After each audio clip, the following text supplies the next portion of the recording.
마음이 드셨다면 구독, 좋아요 꼭 부탁드리겠습니다. 고맙습니다.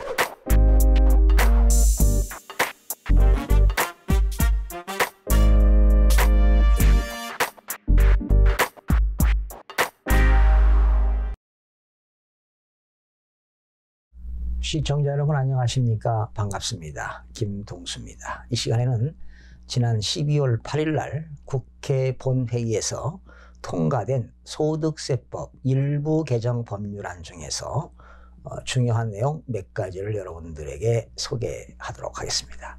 지난 시간에 소득세법 일부 개정 법률 중에서 주택 임대소득에 대해서는 이미 전해드린 바 있고요. 이 시간에는 임대소득 이외의 여러 가지 내용을 좀 소개하도록 하겠습니다. 첫 번째입니다. 이 내용도 지난 시간에 소개를 했는데요. 과세 형평을 높이기 위하여 임대보증금에 대한 과세에서 배제되는 소형주택 기준이 개정됐죠. 60제곱미터 이하이면서 기준시가가 3억 원 이하인 주택은 주택 합산에서 배제를 시켰는데요. 좀 강화가 됐습니다. 주택 면적은 40제곱미터 이하이면서 기준시가 2억 원인 주택으로 조정이 됐습니다. 즉 소형주택에 대해서는 임대보증금 과세 제외 특례 적용 기한을 2011년 12월 30일까지 3년간 연장을 했습니다. 그러니까 임대소득을 과세할 때요, 3주택 이상인 사람은 간주 임대료를 계산합니다. 그러니까 세입자한테 전세보증금 받은 금액에 대해서 간주 임대료를 계산할 때 그 주택수를 계산할 때는 40제곱미터 이하, 기준시가 2억 원 이하인 주택은 주택수에서 제외시키겠다, 이런 내용이 되겠습니다. 좀 강화된 거죠. 자, 지정기부금하고요, 법정기부금이 개정이 되었습니다. 필요경비 산입한도액 및 세액공제 한도액의 초과금액에 대한 2월 과세 기간을 5년에서 10년으로 연장이 됐습니다. 또 세액공제 시 30% 세액공제율이 적용되는 고액 기부로 분류되는 기준을 2천만 원에서 1천만 원으로 하향 조정을 했습니다. 또 세 번째가 되겠는데요. 중소기업의 영업활동을 지원하기 위하여 중소기업의 접대비, 필요경비 산입 한도금액을 1,800만 원에서 2,400만 원으로 상향 조정을 했습니다. 그러니까 필요경비를 많이 인정해 주겠다는 것입니다. 중소기업의 영업활동을 지원하기 위해서가 되겠죠.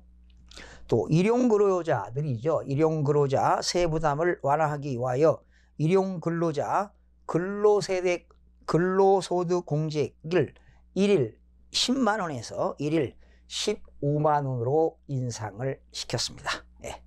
일용근로자들은 근로소득 공제가 1일 10만 원에서 15만 원으로 인상이 되었습니다. 자, 다섯 번째입니다. 장기주택 저당 차입금입니다. 주택을 장기간 금융기관에 저당을 잡고 빌려오는 돈이죠. 이자 상환액에 대한 소득공제 대상 주택의 기준시가를 4억 원에서 5억 원으로 상향 조정이 됐습니다. 혜택을 주는 거죠. 은행에서 장기주택을 저당을 제공하고 빌려온 주택의 기준시가를 4억에서 5억 원으로 조정했는데요. 그러한 주택을 빌려왔을 때 이자 상환액도 소득공제 대상에 해당이 된다는 겁니다. 여섯 번째입니다. 아동수당의 지급 대상 확대를 전제로 하여 자녀세공제 대상을 현행 기본공제 대상자 해당하는 6세 이상 자녀에서 9세 이상 자녀로 조정을 시켰습니다. 일곱 번째입니다. 임대주택 등록을 활성화하기 위하여 분리과세 주택 임대소득에 대한 세액 계산 시 임대주택 등록 여부에 따라서 필요경비율 및 기본공제 등을 차등 적용하기로 하였다. 이건 지난 시간에도 이미 설명을 드렸는데요. 임대사업자 등록한 사람은 필요경비가 60%고 미등록한 사람은 필요경비를 50% 공제합니다. 그리고 등록한 사람은 기본공제가 400이고 미등록한 사람은 기본공제가 200만 원을 공제합니다. 특히 임대사업을 미등록하는 사람은 조세특례제한법에 의해서 감면세액이 없는 것도 참고로 알아두시면 도움이 되겠습니다. 8번째입니다.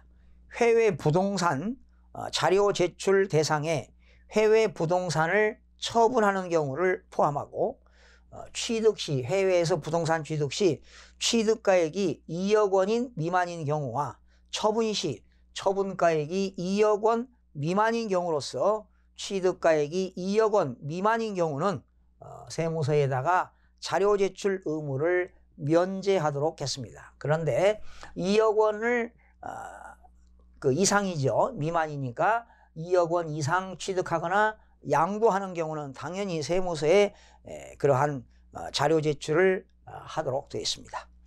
9번째입니다. 해외 부동산 등의 투자 명세와 관련된 자료 제출 의무 불이행에 대한 과태료가 상당히 인상되는데요. 취득가액의 100분의 1 이하에서 취득가액, 운용, 소득, 처분가액의 100분의 10 이하로 조정하며 자료 제출 의무 불이행 금액의 출처에 대한 소명 의무를 이행하지 아니한 경우 위반 금액의 100분의 20 이하의 과태료를 부과하도록 개정됐습니다. 10번입니다. 소득세에 관한 사무에 종사하는 공무원들은 질문, 조사권 등의 남용 금지 규정이 새롭게 신설이 되었습니다. 종합부동산세도 신설됐죠. 마지막으로 11번째입니다. 종교인 소득, 올해부터 과세지요.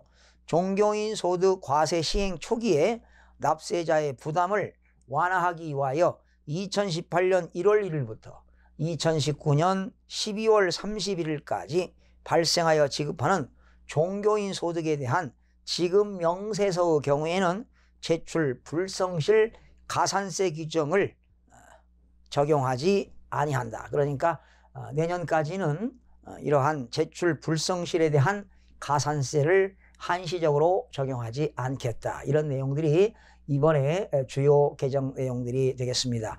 이거 이외에도요, 개정된 내용이 상당히 방대한데 여러분들에게 유익한 정보만 먼저 제공을 해드렸습니다. 시청해주신 여러분 대단히 고맙습니다. 또 다음 시간에 찾아뵙겠습니다.